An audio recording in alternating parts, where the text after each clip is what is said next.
বন্ধুরা, ধুলোর পথে ইতিহাস ইউটিউব চ্যানেলে আবারও একবার সকলকে স্বাগত জানাই। আজ আমরা স্বরূপনগর থেকে 14 কিলোমিটার দূরত্বে অবস্থিত দবিলা বিলবল্লির ইতিহাস সম্পর্কে জানব।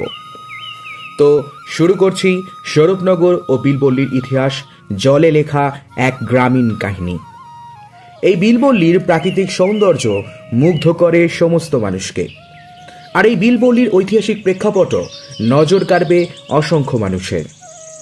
দবিলা যাওয়ার সময় পথের দুপাশের প্রাকৃতিক সৌন্দর্য মুগ্ধ করবে আপনাদের। স্বরূপনগরের বিলবল্লি এক অন্যতম বৃহৎ ও ঐতিহাসিক জলাভূমি।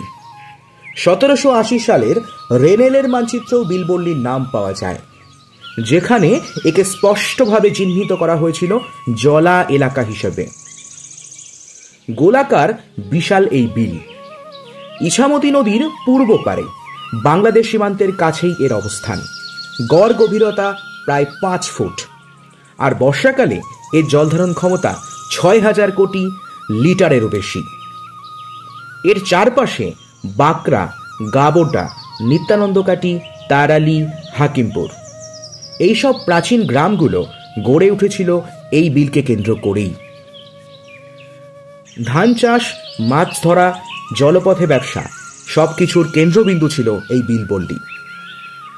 বাংলায় বল্লি শব্দের অর্থ যমজ বা সংযোগ, অর্থাৎ এই বিল কিন্তু একা গড়ে ওঠেনি, এর সঙ্গে যুক্ত হয়েছিল অসংখ্য খাল ও বাওর, যেগুলো বছরের প্রায় সব সময়ই জলে ভরা থাকে। বিলবল্লির ঐতিহাসিক প্রেক্ষাপটও বেশ মজাদার।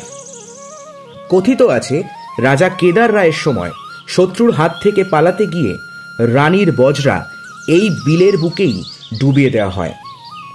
সকলের সলিল সমাধি ঘটে এখানে, আর সেই গল্প আজও ভেসে বেড়ায় বিলবল্লির জলে।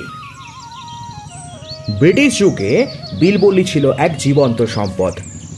এখানকার কই, মাগুর, শোল, রুই যেত কলকাতার বাজারে। নীল ব্যবসায়ীরাও এই জলপথ ব্যবহার করত রপ্তানির জন্য।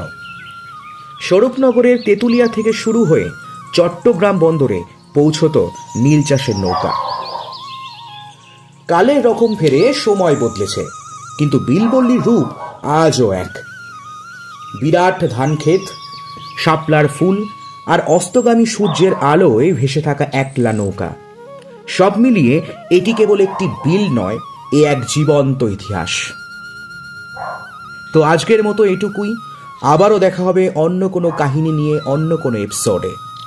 এমনই অজানা কাহিনী ও ইতিহাস জানতে চোখ রাখুন ধুলোর পথে ইতিহাস চ্যানেলে। আপনাদের সঙ্গেই থাকুক বাংলার অতীতের এই পথ চলা। বন্ধুরা, ইতিহাসের এই পথে যদি হেঁটে ভালো লাগে, একটু ভালোবাসা দিন, লাইক আর সাবস্ক্রাইবের রূপে।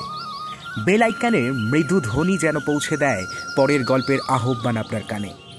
সঙ্গে থাকুন, জানুন, খুঁজে নিন ধুলোর পথে লুকানো ইতিহাস।